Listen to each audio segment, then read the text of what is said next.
អូនល្អកូនឡងក្នុងចិត្តរៀមរៀសូមជាបុព្វានៃដែនដីខ្មែរ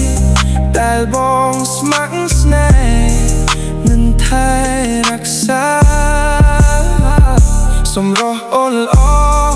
បវរលើស្លុបទោះបីថ្ងៃយប់ចិត្តបងប្រាថ្នាចង់បានរូបស្រីមកធ្វើជាគូគូគប់វាសនារួមរស់ក្បែរកាយអរែនដីអង្គ